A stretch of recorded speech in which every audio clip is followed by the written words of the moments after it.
Violence isn't always the answer. We all can agree to that. But at the end of the day, nobody is perfect. And at the end of the day, it's easy to say what you would have done or what somebody else could have done. So let's just get into to the subject at hand. The reunion opens up with the aftermath of what happened with the fight between Portia Stewart and Kenya Moore. And I didn't really get to touch on the fight as much as I wanted to on the last review due to interruptions and due to other things happening. So let me just get to the point. It's really easy for people to say that Portia shouldn't have got up and hit Kenya, or it's easy for people to say what they would have done. Let me tell y'all something about me. And it's funny how people want to call somebody a hood rat all because they resorted to violence. Not, you know what I'm saying? Not everybody that has been into a physical altercation with somebody is ghetto or a hood rat. Because let me tell you, it's a lot of girls that I know that went to school with me, was quiet as a mouse, classy as a motherfucker. But when it came down to it, and they had to throw hands, they had to do that. So let me just tell you why I'm not on Kenya's side when it comes down to this fight. Now, the reason why I'm blaming Kenya for this fight is because I do feel like Portia was being provoked at the end of the day. Let's just be real about it. I feel like she was. It's not about them arguing back and forth, because you can argue, you can go tit for tat all day, and this is the argument that people keep bringing. Preferably, mostly teen twirlers giving that same fucking argument about how Portia was saying things about Kenya, Kenya was saying things about Portia, but Kenya didn't get out of her seat. No, because at the end of the day, it wasn't Kenya's face that had a tooth fairy wand being pointed in it. It wasn't her face. It wasn't Kenya who had somebody yelling at them, calling them a dumb hoe and shit through a damn bullhorn in their fucking face. You know what I'm saying? At the end of the day, it's only so much disrespect and so much personal violation that a person can take. At the end of the day, Kenya pointed a tooth fairy wand in that bitch face. She snatched it out of her hand and told her that it was going to go up her ass. Then she decided to turn around and yell at her with a bullhorn in her face. Ain't nobody finna take that shit. I'm sorry, y'all can say whatever you want to say about me, but at the end of the day, y'all, it doesn't matter. You're not going to be in my face, pointing shit in my face. Don't point your finger in my face. Don't point your damn deodorant in my face, as well as no shampoo bottle. Don't do none of that. Don't put shit in my face, because at the end of the day, you're violating all of this. You can sit back in your area and you can talk shit all day. We could tongue wrestle all motherfucking day, bump our gums, do whatever. But at the end of the fucking day, you don't come in nobody's face. You don't put shit in nobody's face. You don't yell through a damn bullhorn in somebody's face. And I feel like that is, that's a nerve striker in my opinion. Like, if anybody walks up in my face, it's a problem. If anybody points something in my face, you're gonna get fucking slapped. And that's why I fucking blame Kenya, and that's why I feel like she deserved to get dragged across the floor. If it was vice versa, if it was vice versa and Portia was pointing shit up in Kenya's face or yelling in Kenya's face with a fucking bullhorn, I would politely say Kenya should have drugged Portia ass all across that damn stage. Why? Because her personal space was fucking violated. Just like how at the Pillow Talk event I was on Kenya's side. Why? Because the nigga pulled her arm, and that's why Brandon had to go in and rush the nigga out. And I was all on Team Twirl with that situation, but people seem to forget certain things, and people want to have selective memory about certain things. Granted, Portia throws her shade, and granted, Kenya throws her shade. But everybody want to say, well, people keep making excuses for why she had the motherfucking props.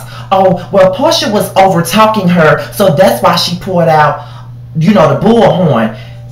And you want to say that Kenya handled the shit in a non-hood radish way, or a non-provoking way, or she handled it classy. That's not being classy by taking a bullhorn and talking over it. That's being childish as fuck. The way that Kenya handled the situation wasn't that grown woman. Wasn't no grown woman shit. Everybody want to say that Kenya handled the shit like a grown woman because she didn't use her hands. You don't have to use your hands to provoke somebody. You can provoke somebody by pointing shit in their face. You can provoke somebody by saying the wrong thing. You can provoke somebody by yelling in their face with a fucking bullhorn. That's all I'm saying. And I'm not saying that Portia was right in a situation, because at the end of the day, violence isn't always needed for a situation. It's not. You know what I'm saying? It's really not. But at the end of the day, I can understand where she coming from. Anytime you got somebody doing this, just like how Candy had to get up Mallory ass. You don't point and you don't get in people's personal space.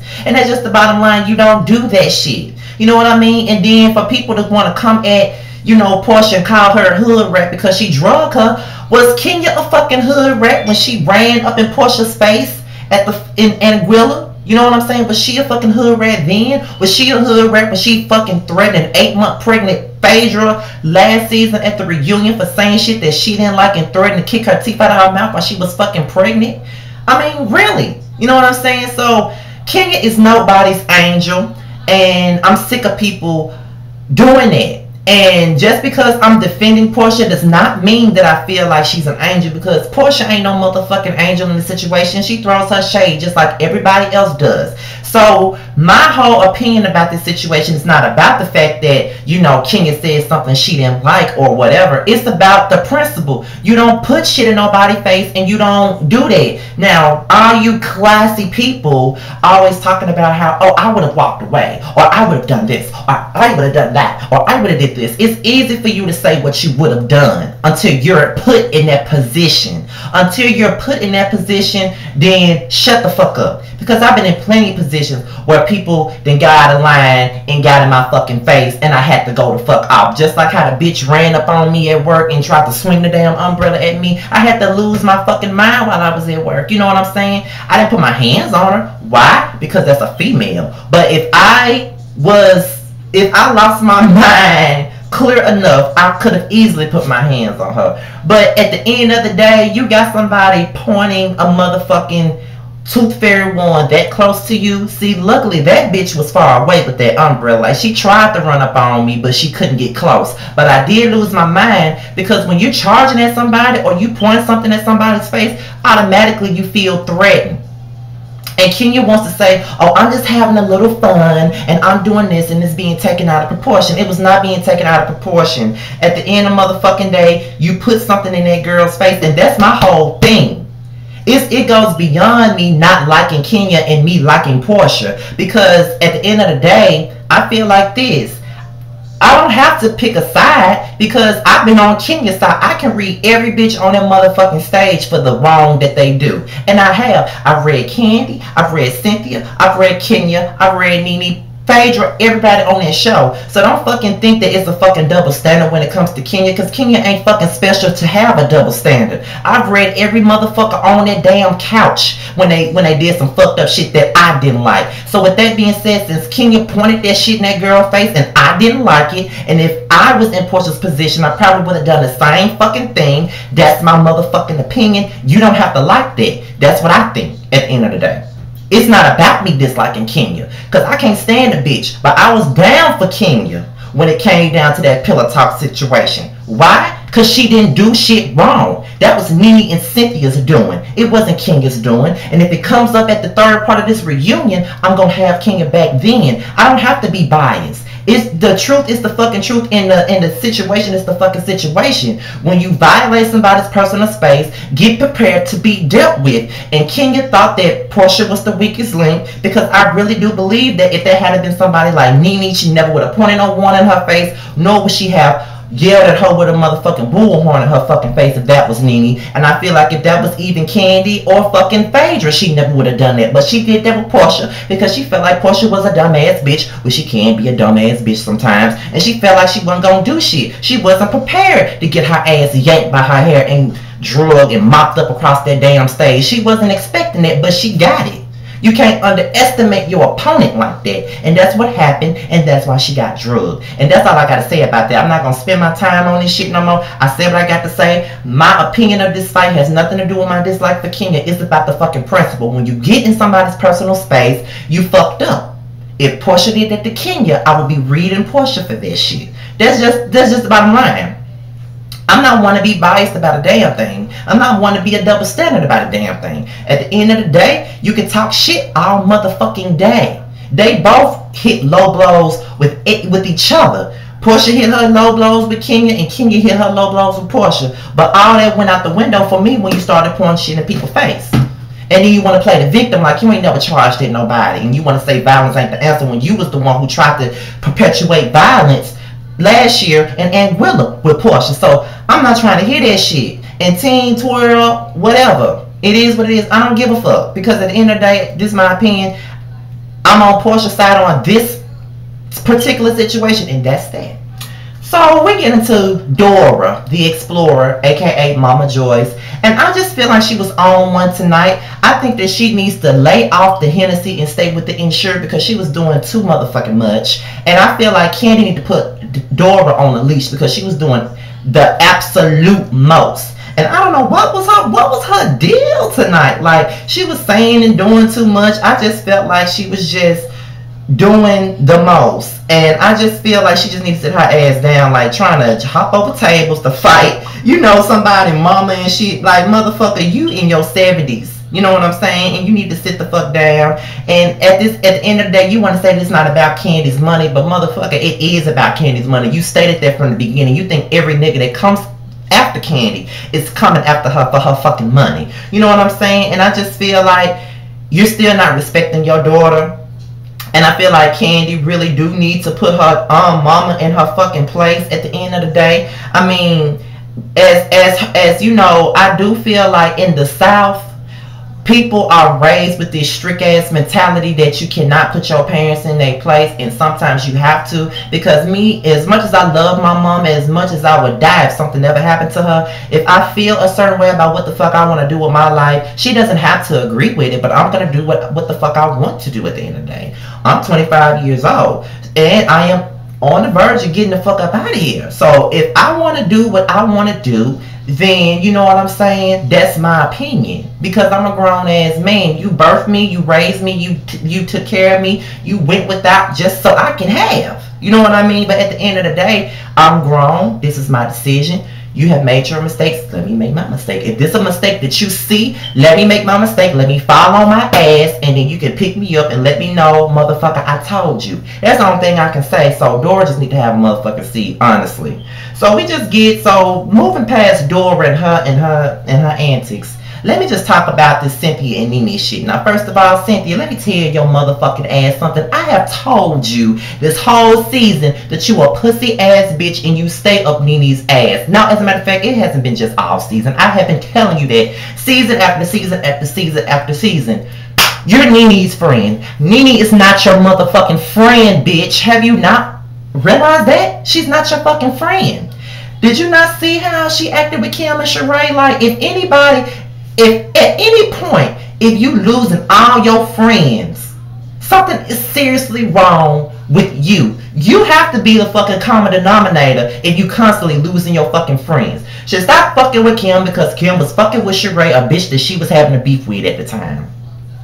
Should stop fucking with Marlo because she was fucking with Kenya, a bitch that she had a beef with at the time. Now I'm hearing that Cynthia, and I guess I read this on Lipstick Alley or whatever, that she is there's a deeper issue with Nene and Cynthia. At the end of the day, there's a deeper issue. But at the end of the day, Nene, bitch, please, because you're always the person that says you never win when you play dirty. But bitch, most of us that stay on the internet a lot read your motherfucking blogs, and the way that you go in on Cynthia and the way that you talk shit about her and you go in and talk about her like a fucking dog, and then you want to turn around and say that you her friend, I don't give a fuck how you felt. That's some shit that you discuss with your friend in private. You ain't got to put that shit in no motherfucking blog, bitch. Are you serious? You know what I'm saying? Like, bitch, you always talking about how you a real friend. You ain't no real friend and no motherfucking body, and you honestly don't give a fuck about nobody's feelings because you always want to say you can dish it out but you can't take it. Bitch, you are the epitome of dishing shit out but not being able to take it. You fucking Rocky and Bullwinkle looking ass bitch. I'm fucking sick of you. I think you jealous of everybody on that stage because they got a nice nose. That's why I really believe that you're really jealous of people. But at the end of the day, I just feel like you do too much. And you always talking about friendship this and friendship that and all that, but you don't really give two fucks about nobody's friendship. You don't fuck with Marlo no more. For what reason, we will never know. I think it's all about Kenya.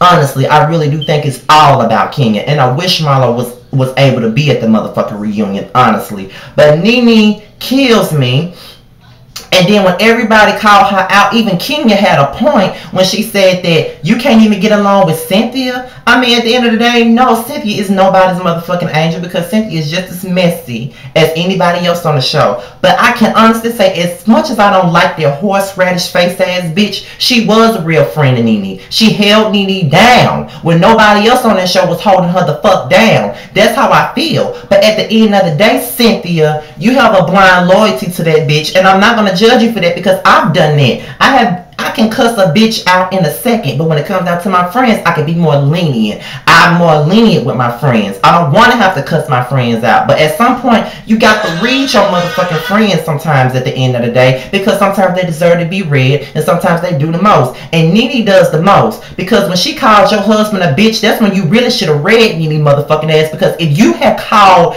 Greg anything but his name, she would have read your motherfucking ass for filth and cussed you the fuck out like you was nobody. She would have done that shit.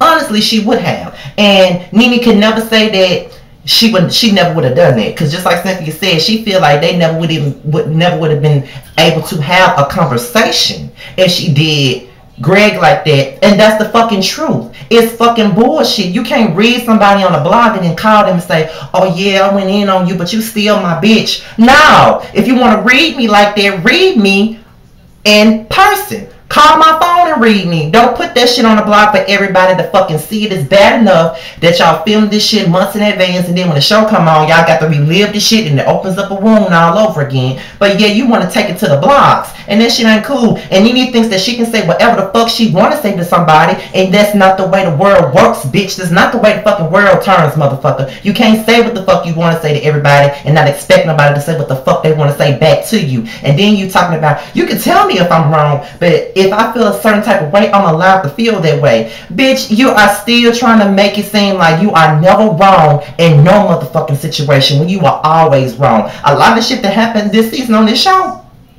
a lot of it was your fault. You know, I can fault Kenya for a lot of shit, but most of the shit that happened on the show is your motherfucking fault, and you have done your share of dirty things. Okay, bitch? So I mean, I'm just so over you and your I'm so superior and I'm such and I'm this and I'm that attitude. You really need to have a motherfucking seat, bitch. Your time is sincerely up and I'm over you. And good night, Nene. I'm over you. So with that being said, y'all, this is my review on part 2, and I'll be back for my Married to Medicine review, and I'm out here, y'all. Peace.